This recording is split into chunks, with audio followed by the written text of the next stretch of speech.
engine running. Liftoff. We have a liftoff. Good evening. Welcome. It is Eric Erickson here, News 95.5, AM 750 WSB. The phone number, 404-872-0750, 1-800-WSB Talk. The president has walked out of a meeting with the Democrats. They are not really able to come to terms. The Democrats want the government reopened and flat out do not want to do anything to get the border secure. And the president, meanwhile, says he's not going to negotiate at all to reopen the government until the border is secure. So I think we're going to see a government shutdown that is in the record books as the longest. And what I mean by that is that the Bill Clinton shutdown with the Republicans, and I think it was 96, maybe it was 98. I think 96, though. The Republicans kept, it was 96. They kept the government shut down for over 21 days, I think right at 21 days. And this shutdown will extend beyond 21 days as of Friday. If I sounded distracted, I was trying to get something set up, and my computer's been acting up, but now I can do this. The big concern is that Republicans in Congress are going to go wobbly and sell out the president. I have had a surreal day today, and I cannot tell you about my day. I will say I have advised certain people in the White House that I would be supporting the president on this issue. I'll leave it at that. It was a surreal day, y'all. But one of the things I said I was going to do is this: the Action Center at the Resurgent. Republicans are worried that Republican members of Congress may go wobbly on the wall and sell out the president and come up with a shutdown package with the Democrats that does not include money for the wall. We've got to make sure these Republicans find their spines and stand with the president. If you text the word border to 52886, I'm streaming this live across the internets across the country, so it's not just people here in Georgia. Text the word border to 52886, and you will be able to generate emails and tweets to your member of Congress and to senators telling them to stand with the president and do not cave to the Democrats. This is the Democratic strategy at this point. The Democrats are hoping that this will become painful enough for Republicans that Republicans in Congress will cave. They've given up on the president. They don't believe the president cares, and they're trying to woo members of Congress. Cory Gardner, the senator from Colorado, has come out and said that this needs to be reopened. Without funding the border. Rob Portman from Ohio, who the president thinks has his back, has authored legislation that would prevent further government shutdowns in the future. The president is going to get sold out by Republicans in Congress unless the Republican grassroots really make it clear to Republicans in Congress they need to have the president's back. Now, what's so interesting and what came to light today is that the $5.4 billion the president wants and that he asked for last night to the nation is not just to build more wall. The wall itself that the president would build is only 234 miles long. An additional 234 miles. Now, Bill Clinton, George Bush, and Barack Obama both added portions to the border wall. It was a fence. When the illegal immigrants began climbing the fence, it was upgraded into a wall. And again, Clinton, Bush, and Obama, all three of them, appropriated funds with the help of Congress and built portions of the wall. Nancy Pelosi and Chuck Schumer did not think it was immoral. They did not think it was racist. They were willing to vote to extend the border wall. The president wants to extend 234 more miles. The areas in particular the president wants to extend it through is the biggest border crossings come in areas that are connected. Texas, New Mexico, Arizona, and California populations are connected into cities in Mexico. It makes it very easy to cross the border. They want to further secure those areas. There are areas where the president's rhetoric doesn't really acknowledge this, but the president's team does. There are parts of the border where a wall is not needed. Those areas can be secured by other means. It's very difficult to cross. You're 30, 40 miles from highways. It becomes very difficult to get people through those areas. There are surveillance and other Border Patrol means to be able to secure those areas without walls. The walls are needed in the urban, suburban areas where it's easier to cross into the United States. The president's $5.4 billion, though, does more than that. It expands border facilities for asylum seekers. It expands the number of beds available for those facilities. It upgrades those facilities. It adds to the number of judges who are processing asylum claims. It adds staff to help the judges. It adds more Border Patrol agents. It adds more ICE agents. All of these things are part of the president's package. The Democrats publicly have been saying that they support all of this stuff, but privately, the Democrats have apparently been saying no to all of this. And we know this now from Mark Short, the president's former advisor, went on CNN this morning with Allison Camerata and pointed that out. This is some amazing audio. Okay, I need to play this audio for you. This is Mark Short. This is the president's former advisor. He went on CNN with Allison Camerata talking about publicly the Democrats are saying they support the things the president is proposing. Privately, though, the Democrats are behind closed doors rejecting them. Listen to this. So, Mark, it was funny last night. The president has broken his promise that Mexico would pay for the wall. Okay, so that's over. He doesn't really talk about that anymore. Last night he said the wall will pay for itself, which I thought was a funny pivot away. And so, again, today, with those Senate Republicans who are getting uncomfortable with the government being shut down, will they move off of the wall? Will they start to finally talk about all of this bigger proposal? Well, look, I certainly hope they do, Allison. Yesterday when you were on the show, we talked about the fact that the administration has asked for more judges and has asked for more ICE agents and has asked for additional resources that haven't been provided. And that is the broader message I think he made. And, in all candor, last night when I was watching the post-speech coverage from CNN, they were saying these are all things that Democrats support. And that's patently false. It's patently false. I was in the room when we asked for more judges, and Democrats said no. I was in the room when we asked for more ICE agents. This was before Democrats in the midterm decided that they wanted to abolish ICE, and they said no. I was in the room we asked for more detention beds, and Democrats said no. So, yes, they supported him before Trump was president, but they've opposed every element of that. And that is the broader border security message the president should be giving. And I was glad he did it last night. I do think that at this point, the two sides are pretty well entrenched. And so I'm not sure it's going to change any votes in the Senate right now. I think that's a really good point from Short, that these are all things the Democrats supported. The Democrats were willing to fund a wall with Bill Clinton. They were willing to fund a wall with George W. Bush. They were willing to fund a wall with Barack Obama. Now suddenly they're accusing it of being a racist plot. It's just a secure border. By the way, there's some data out there. My buddy Jerry Dunleavy, he researched the data, and I want to give you the data. I got to tell you, even the ABC News analysis after we aired the president's speech last night, I was a little bit put off by it because they were so eager to fact-check the president. Major news networks were going, neener, he's a liar. I mean, for example, the president last night highlighted the amount of heroin that has been seized at the border. And the media rushed out and said, wait. 80% of this was seized at checkpoints. Yeah, so 20% of it wasn't. In 2017, 71,677 pounds of cocaine were seized by Customs and Border Protection. 62,331 pounds, or 87% of cocaine, was seized at points of entry. But 9,346 pounds, or 13% of the cocaine seized, came from the Border Patrol, patrolling the unfenced portions of the border. 953 pounds of heroin, or 20% that came across and was seized by the Border Patrol, not at points of entry, but along the unsecured border. Get this, 71% of the marijuana seized along the border came in the unsecured portions patrolled by the Border Patrol agent. That amounts to 861,231 pounds of marijuana.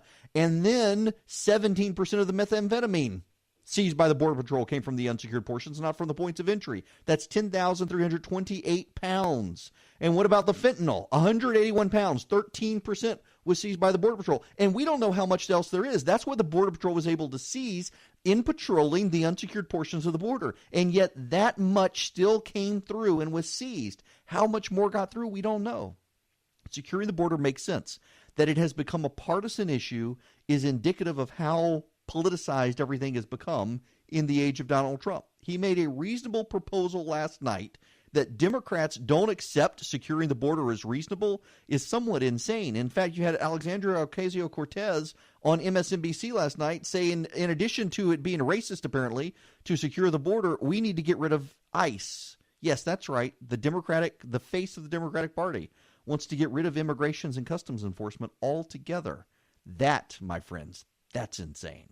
I'm increasingly uncomfortable with the level of information that various companies can get from you by just your web traffic, whether it's social media companies, whether it's your internet service provider or what have you. You know, if, for example, my mother-in-law tells the story, she was flying back from California. She ordered a cheese plate on the flight from Los Angeles back to Atlanta. And now on Facebook, she sees these ads all the time from the cheese manufacturer that made the cheese plate that she bought on the airplane. It really creeped her out. The best way to get around being tracked by social media sites, marketing companies, your mobile and internet provider, is to get a secure VPN. And you can take your privacy back by using ExpressVPN. It's easy to use apps. They integrate seamlessly in the background of your computer, your phone, your tablet. Turning on ExpressVPN protection only takes a click. It secures and makes anonymous your internet browsing by encrypting your data and hiding your public IP address. Makes it safe to go online without everybody snooping. So to protect your online privacy today, your online activity online, find out how you can get 3 months for free at expressvpn.com/Eric. That's expressvpn.com/Eric, ERICK, for 3 months free with a 1-year package. Go to expressvpn.com/Eric to learn more.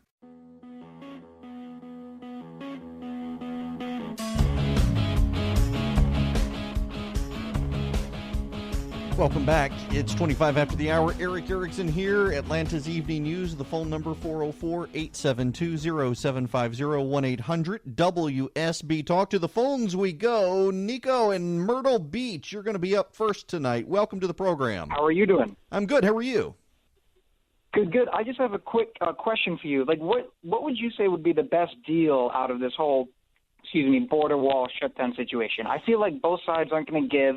And I feel like they should both go bold. Why don't both sides just give each other what they want? Like, really quick example, that the Dems would get DACA citizenship, let them legalize the 11 million here that are nonviolent, and then give them some ports of entry funding. On our side, we get 25 billion border security, including a wall, mayor-based system, Kate's Law. I feel like there's a lot of stuff that we're not thinking about that if we just all go bold, that maybe we can change the dynamic of the negotiations here. I think that this is the deal that the president and the Democrats agreed to in February, and that's one reason the Democrats, frankly, are not willing to give an inch this time, is they feel like he threw them under the bus last time.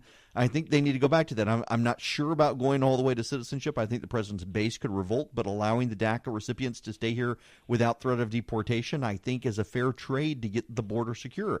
What I really think, though, is that unless we're willing to get the border secured altogether, then the Republicans are never going to want to deal with the DACA-DAPA situation, the parents of the kids and the dreamers themselves. And we're going to have to do something along those lines ultimately. But if we're not securing the border, I mean, my big fear is if we go back to a comprehensive immigration reform era, one of the Republican grievances about it, one of my grievances about it, was that if you go down this road and you haven't secured the border, we're going to have a flood of people come through and a bunch of forged documentation to claim they've been here the whole time. So if we instead go on and secure the border, allow the dreamers, we know who they are. Remember, under the original Obama order, they all had to fill out paperwork to begin with. So we know who those people are. We don't have to add anybody to the list. So secure the border now, allow those people to stay without threat of deportation. And, I do personally favor if they get a college degree or they join the military, give them citizenship if they haven't committed a felony. I think that's a reasonable trade-off here.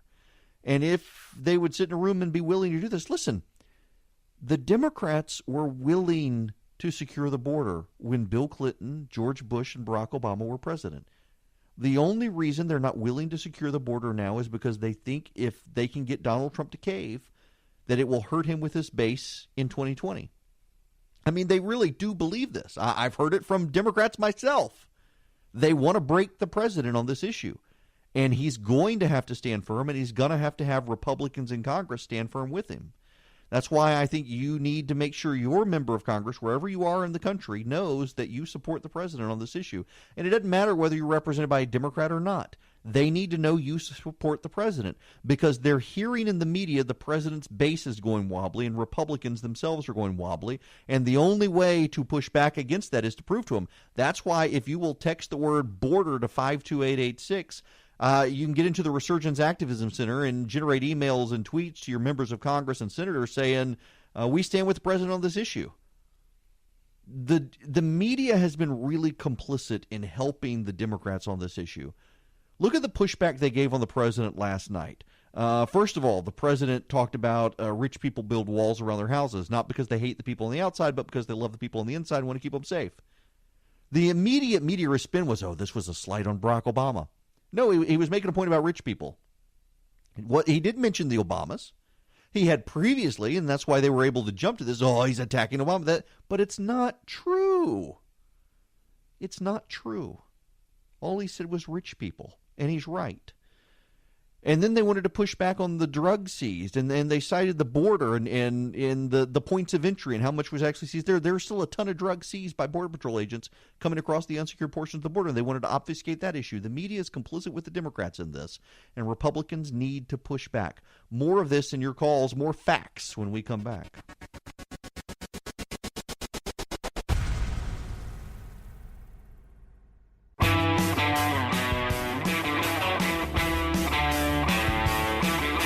It's 37 after the hour. Eric Erickson here. The phone number, 404-872-0750, 1-800-WSB-TALK. It really is amazing last night that the president was giving his speech, Chuck Schumer and Nancy Pelosi giving their speech, and you had Alexandria Ocasio-Cortez on MSNBC completely undermining the Democrat message. She wants to abolish ICE, wants to stop funding ICE, wants to raise the income tax to 70%. I hate to do this, but I need to do this.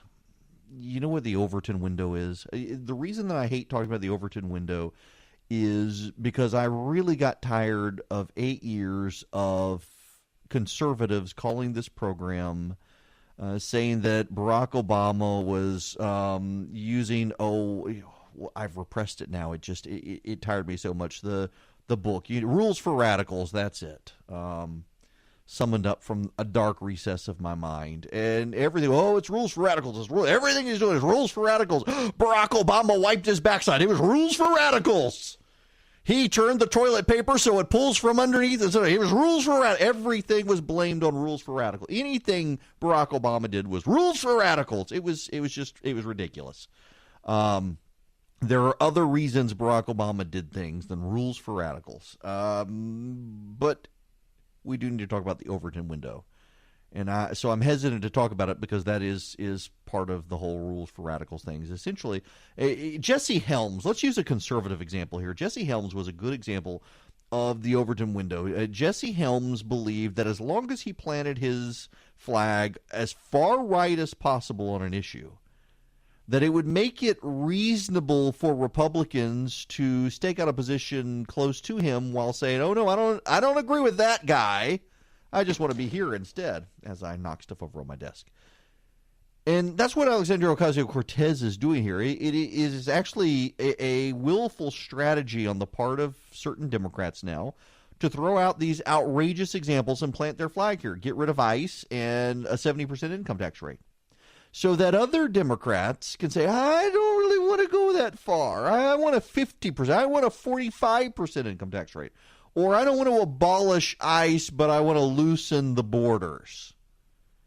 So you're pointing at her she's totally secure in her position where she is, and she's getting huge amounts of media attention. And so everybody can say, look, I think she's too radical, but I do think we need to head in her direction. And makes it comfortable for Democrats to stake out otherwise extreme positions. And what they're doing is it's called the Overton window, and you're shifting the Overton window of what's within reason. And when it shifts in their direction, what happens is you find that the people who favor flat taxes or fair taxes or low tax rates, They're outside that window. Within the Overton window is considered the acceptable bounds of conversation, the acceptable bounds of what is acceptable in polite conversation. This, by the way, is also what's happening with Christians in America and around the world right now when it comes to homosexuality, gay marriage, transgenderism. You've got a movement at the University of Oxford to get rid of a professor emeritus who's openly avowed Christian who believes in biblical orthodoxy when it comes to sexuality. They're trying to get him out of there, and they're actually being very upfront about it, that it's not really about him. It's about the professors who come after him, these student radicals trying to intimidate them into not being open about their Christian faith, so that once nobody talks about it anymore, people can say, that's not really what Christianity believes. It's the same thing happening in this country. It's harder and harder now to have a public job, to be in the public eye and not embrace gay marriage, or to say that homosexuality is a sin, or frankly more and more to even accept traditional scientific norms on transgenderism. If you think it's a mental health issue, well, more and more you're going to find people trying to drive you out of polite society. And it all goes to this trying to shift the Overton window, trying to make traditional belief outside the bounds of acceptable conduct and acceptable statements and move the window in a different direction. It's about silencing other people. It's about making their ideas unacceptable. So whether you see it in the culture war issues against Christians in the public square, or whether you see it in economics now, this is something the Democrats are intentionally deploying, trying to make long-held views that no one thought were sane, trying to make those crazy views sound sane, and the sane views sound insane. It's what they're doing. But this doesn't help the Democrats in the present fight. Having Alexandria Ocasio-Cortez on MSNBC saying abolish ICE, that's not a position anyone in the mainstream agrees with right now. And the Democrats don't need to be worried about the long game right now. They need to be worried about the year and a half, 2-year game of 2020, where they're trying to beat the president. And running in 2020, trying to get suburban voters who voted for Trump and then voted Democrat in the off-year election to stick with the Democrats when they're trying to raise the income tax rate to 70% and get rid of immigration and customs enforcement is kind of insane. It's not going to play well long-term for the Democrats. It's not going to play well short-term for the Democrats. Listen, here's the thing I think people don't understand, and I forget, my apologies, someone pointed this out earlier. It is a very, very legitimate point. If you raise the income tax rate to 70%, the multimillionaires and billionaires that Ocasio-Cortez wants to target, they don't pay the income tax. They sell stock, and they pay a capital gains tax. So the people who are actually going to be hurt are those rich white liberals in suburbs, the doctors and lawyers who have suddenly begun voting for the Democrats. It's not the Warren Buffetts and the Bill Gateses and the Hollywood actors and actresses who are going to be hurt by the raising the tax rate to 70%. It's going to be the professional suburban voters. They're going to get hurt. The Democrats perfectly happy to blow up their own constituency there. And thankfully Republicans aren't going to let them happen, but are these people really going to vote against their self-interest in 2020, knowing the Democrats want to jack up their taxes? I have a hard time believing that. Listen, I want to go back to some of the audio from last night. Oh, what on earth? Wow. Left the speaker on the phone today. I've been, as an aside, let me deviate from what I was going to talk about. Those of you who are watching the live stream, this is a phone. And this phone has been inundated with telemarketers. I'm on the do not call list. I don't understand that they call my cell phone. We actually have a landline phone at our house. We have to have one for various reasons. And they call my cell phone. They called my cell phone earlier. They called my landline. How can telecom companies not root out the spam callers? The, hello, this is Vicky. We're calling to tell you about the timeshare that you won. Or the one I got earlier today, which was a spam telemarketer about the extended warranty on my vehicle. We would like to talk to you about the extended warranty on your vehicle. No. And then, of course, the bank had to call me because someone stole my credit card number. Again, this happens all the time. But it seems to me like in the 21st century, we've degraded the quality of a phone call. It's one reason why I like to keep a landline phone. Among other reasons we have to is that when I do phone interviews, the quality of landline sounds better than a cell phone. Not every cell phone has rolled over to HD quality. But the number of telemarketers who inundate me with phone calls on a daily basis, even though I'm on the do not call list, is insane.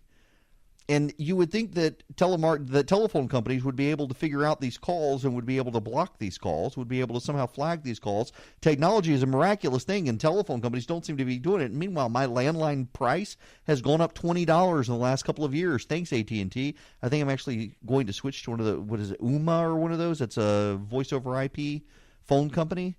Nonetheless, a complete distraction because the telemarketer calling and I left the speakerphone on, but still. The number of people I talk to on a daily basis who now have their cell phones being ambushed every day by these telemarketers, you would think that some phone company would make it a winning program that, hey, you come to us, we block these calls. Google Voice apparently can block the phone calls. For the life of me, I don't understand why Verizon and AT&T can't. It seems like they're not completely invested in customer satisfaction, which is a problem.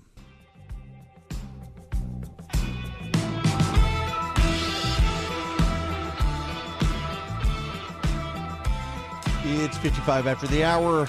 Eric Erickson here. The phone number 404-872-0750, 1-800-WSB Talk. I've had several people actually text me, email me, and direct message me on Twitter during the break suggesting various apps for my cell phone that can block calls. And I've got one, and it catches some, but it seems like they're getting better and better about getting around those. Okay, I want to go to where I was before I was rudely interrupted by the telemarketer and play this audio clip from Marco Rubio kind of explaining how the media has been misleading on the president's $5 billion, what's actually in the president's package. And if I would do anything different for the president last night, what I would have done is I would have made it very clear to people. The $5 billion is not just for a wall. It is $5 billion is the cost of funding the top 10 projects in a broader border security plan that was designed by the people whose job it is to secure our border. And he did say that this was designed by the people who were hired to secure our border. But the $5 billion is not just to throw it out there to waste money. It is what it costs to fund the top 10 projects in a much broader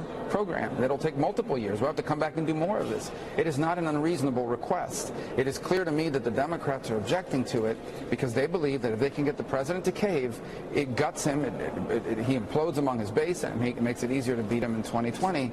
And that's where we're at this point. That's exactly right. It's political calculus from the Democrats. And, I agree with him. The president, I think, should have made it better, more clear in his speech. The $5 billion isn't just for the wall. It's for all these other priorities as well. But the media has really been obfuscating on this as well. I mean, I've gotten the briefing papers from the White House. They're the ones the media gets, and they break down the money very succinctly as to how much is going to be spent for judges, how much is going to be spent for new beds in the asylum facilities, how much is going to be spent on new asylum facilities, how much on Border Patrol agents, how much on ICE agents, and how much on the wall, and how much wall is going to be built. And now, of course, steel slats, the president says. Finally, as part of an overall approach to border security, law enforcement professionals have requested $5.7 billion for a physical barrier. At the request of Democrats, it will be a steel barrier rather than a concrete wall. This barrier is absolutely critical to border security.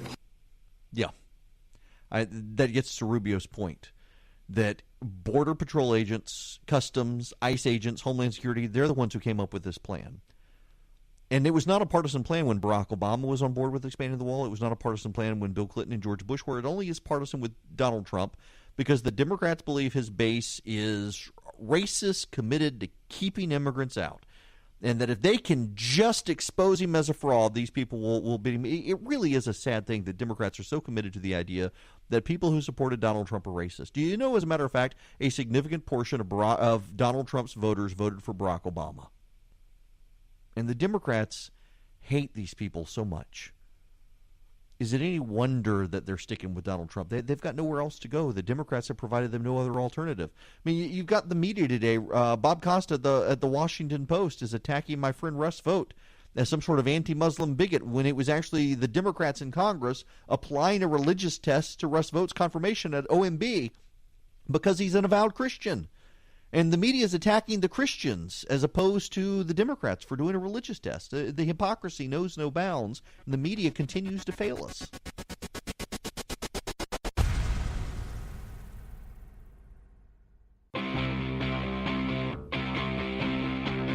Three, two, one, zero. All Ignition running.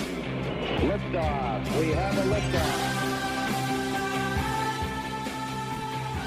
It's 9 after the hour. I am Eric Erickson. This is Atlanta's Evening News. Welcome. The phone number, 404-872-0750, 1-800-WSB Talk. I want to talk tonight about what I didn't have time to talk about last night. And those of you who are on hold, be patient. I will get to your phone calls.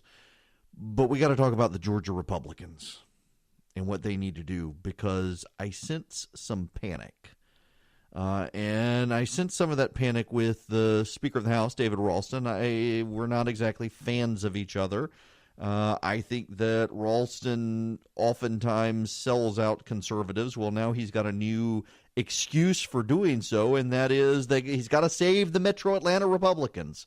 Got to save the Metro Atlanta Republicans. So Matt Gertler from North Georgia, who is a proponent of allowing people to carry concealed weapon without having to go through the permitting process and paying for permits.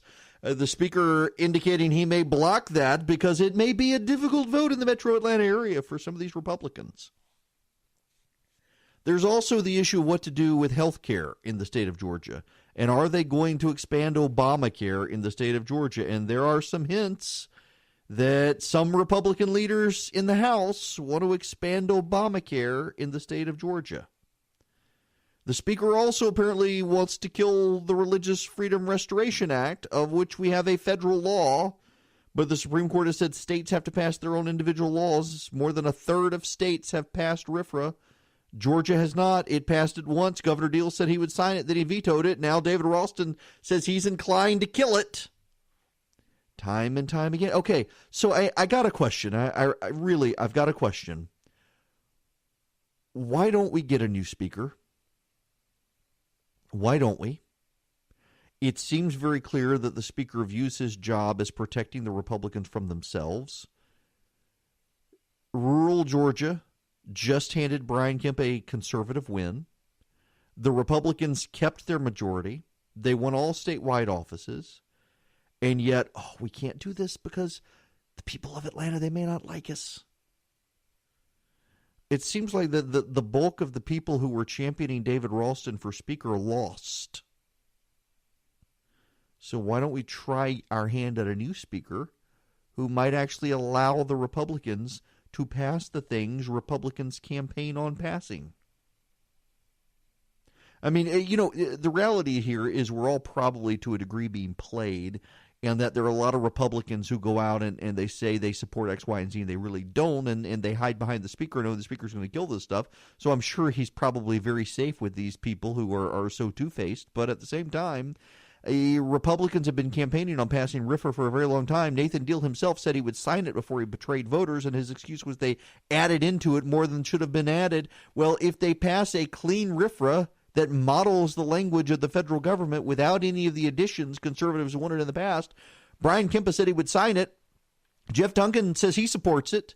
And now suddenly the speaker, oh, no, I don't know about that. We got to be liked in the suburbs. Republicans in Georgia are going to play the game Republicans nationwide are confronting right now, where they are so scared of their shadow in urban and suburban areas that they betray their voters who turn on them and go off in the direction of Donald Trump. That's exactly what happened to the Republicans at the national level.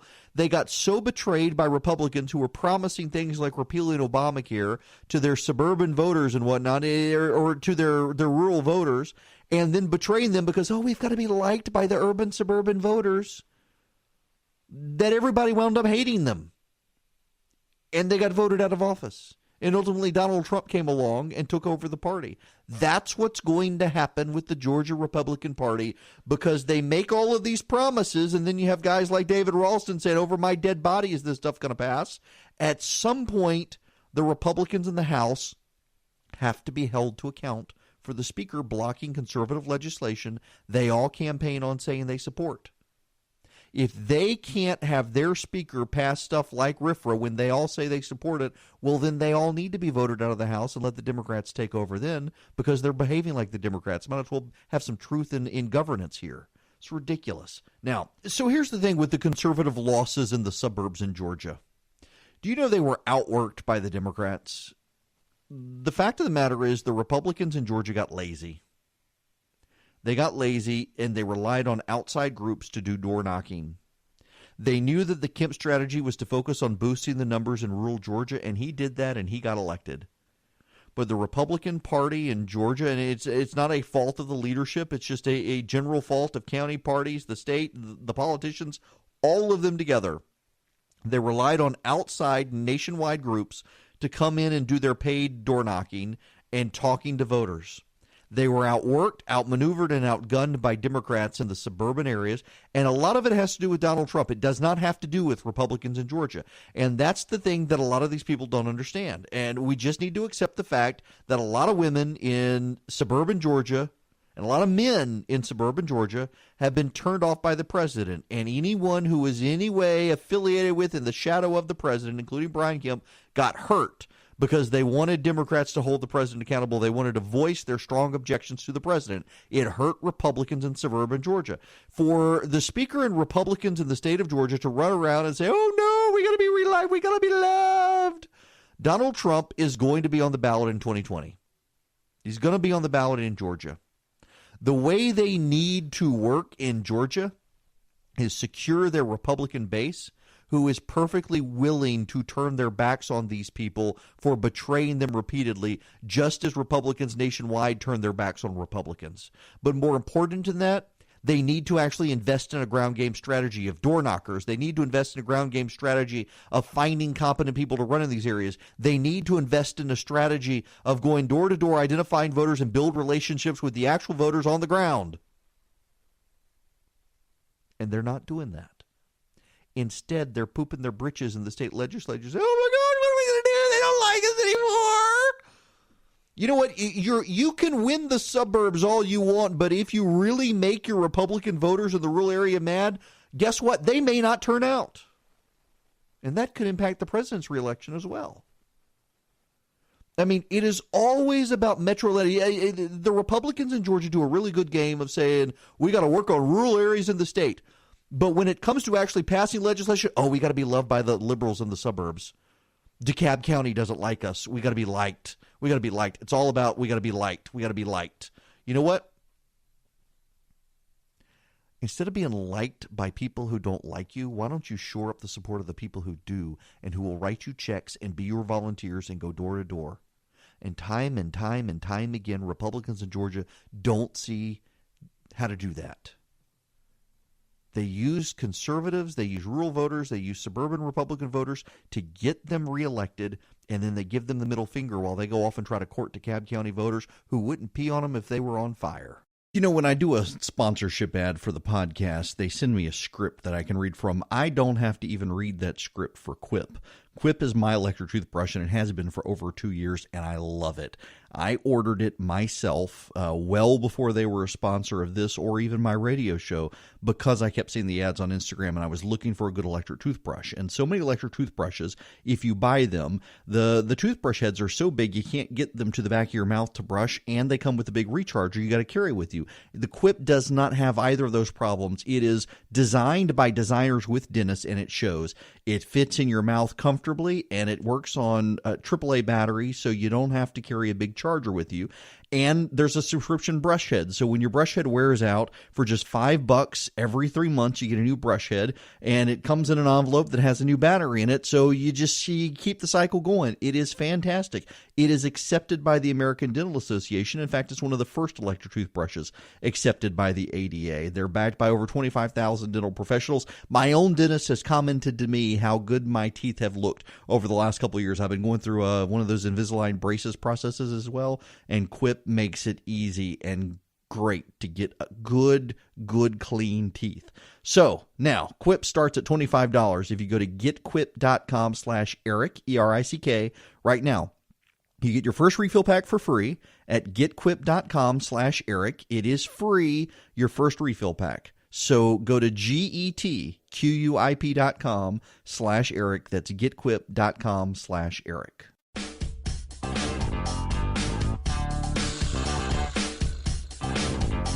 It is 25 after the hour. Eric Erickson here. The phone number 404-872-0750, 1-800-WSB Talk. Let's go back to the phones. Mark in Sharpsburg, welcome. Hey, Eric. Why not tie a path for citizenship to the completion of the wall instead of trying to fight for the funding of the wall? Not a bad idea. The problem, I think, would be that even the president's team doesn't think we need a complete wall from coast to coast. There are some areas where it's just not feasible. And so the defining of what it is, and of course, if it didn't happen, you could get what we had in the past, remember, with George W. Bush, is he certified the border was secure even when it wasn't. And then Barack Obama tried that as well to get a deal like this. So you'd have a president who signs a certification that the wall is built, and it's not actually built. And congressional Democrats say, okay, time to give them citizenship. Who would actually complain? That mendacious politicians, you just can't trust them. That's the problem. Mary Ann from Covington, welcome to the program. Hi, Eric. I was wondering why we don't just go ahead and make it where the people that are church people, conservative people, Americans all around go in and help the churches with the food stamp issue funding. And if you're on food stamps, you can bring your food stamp card and they'll help you with your groceries and shut down. Look, I think that churches in particular need to step up and help. One of my big pet peeves these days is how much local churches have offloaded charitable endeavors to the federal government, even among church members. I mean, I am aware of churches that just really, they're not very charitable. And that's a problem. And I would hope that with TSA agents and others who potentially may not get checks, they've all gotten paychecks through this week, by the way. They may start running into problems this week, that local churches and local Christian charitable organizations would step up and help. Take care of the city in which you're in exile, because there you'll find your welfare. I really, really think that the Christian church in America needs to engage more. Not the social gospel churches, but the actual Orthodox Christian churches need to engage more in charitable efforts. Some of them do. Some of them do a great job. But there are a lot, I think, that could probably do better in their local community instead of just sending missionaries abroad and beach trips for their kids.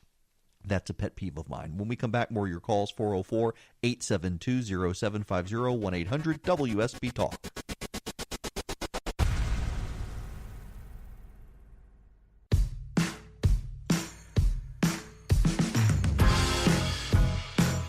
It's 39 after the hour. It is Eric Erickson. The phone number is 404-872-0750, 1-800-WSB-TALK.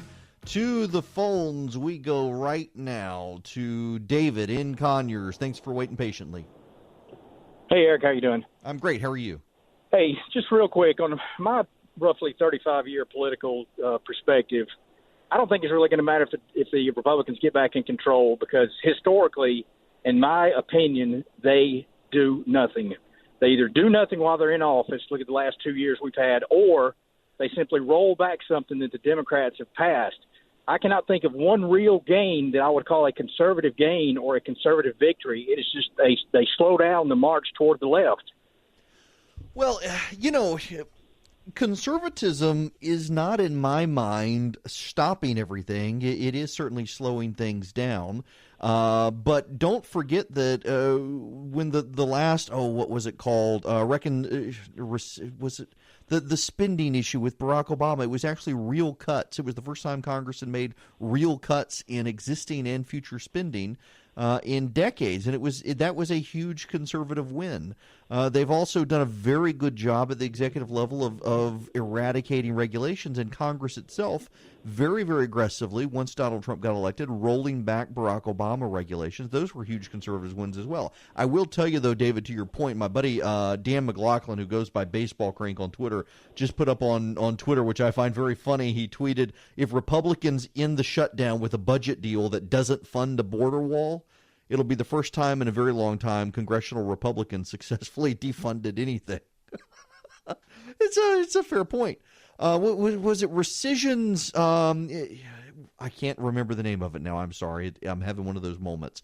But the Republican spending cuts in place that they forced Barack Obama to agree to in their big government shutdown in 2013 were actually real substantive cuts. They were not just cuts in the rate of future growth. They were cuts in the rate of present growth. That was a huge conservative win, I think.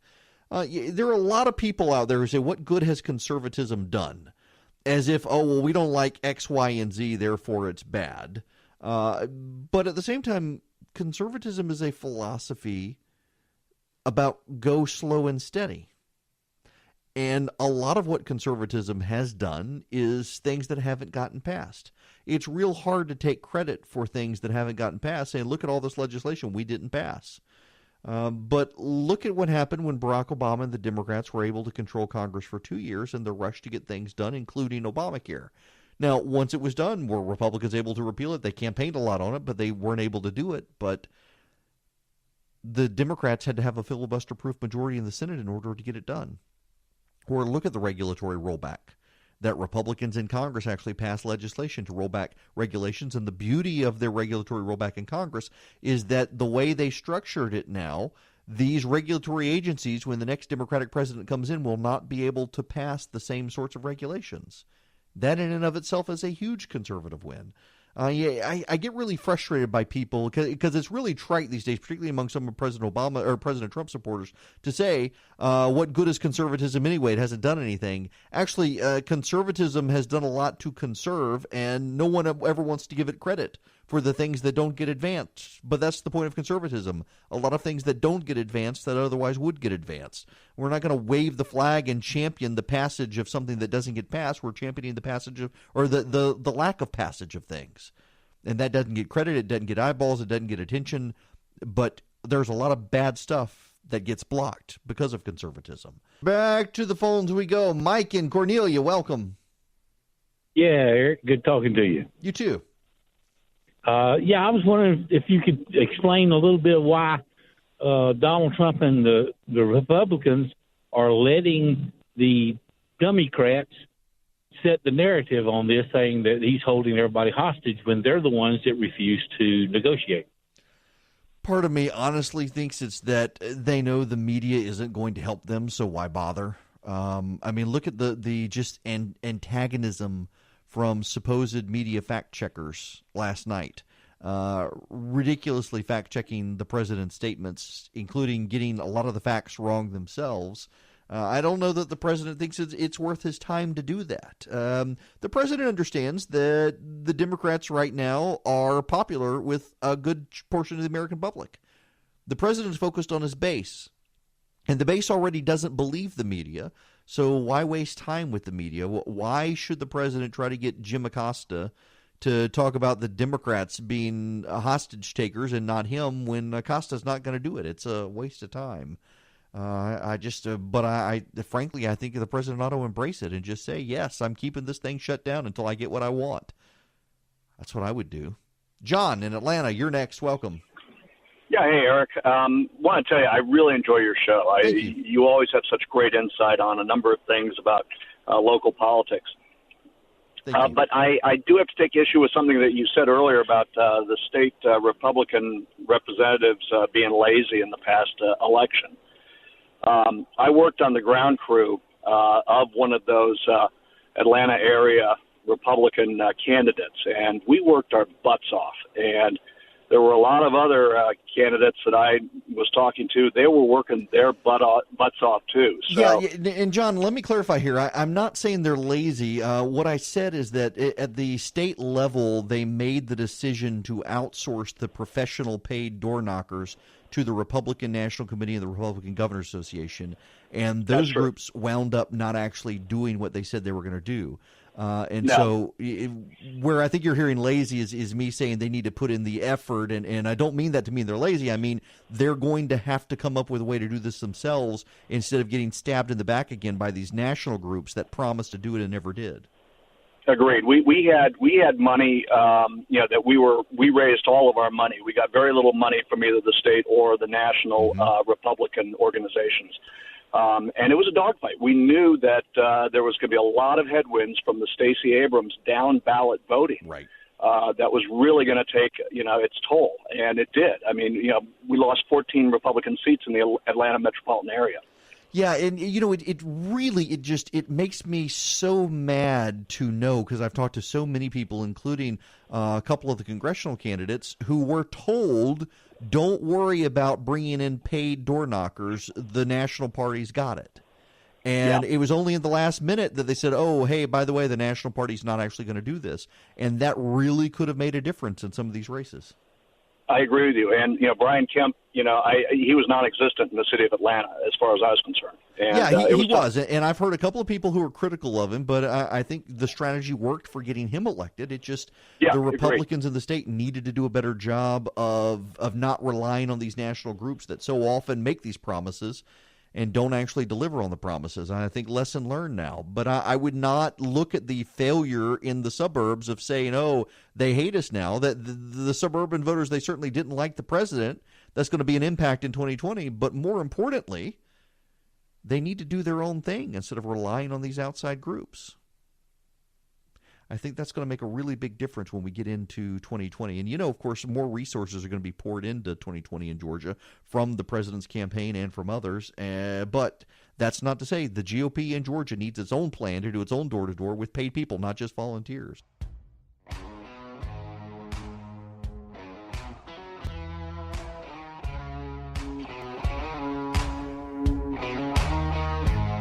It is 56 after the hour. We have a problem. I am being told that something the president is considering doing is declaring a state of emergency, saying he's going to spend money to build the wall, and then open up the government as a way to get over the shutdown fight, and then allow the courts to kill the emergency declaration. I hope that doesn't happen. I guess I'm going to have to be writing about this. The president doesn't need to do a state of emergency, and frankly, I think it's a dangerous game if he does, because he'll be helping establish the precedent for future liberal presidents who want to do the same thing on climate change. This is not a wise decision. I'll keep you guys posted overnight.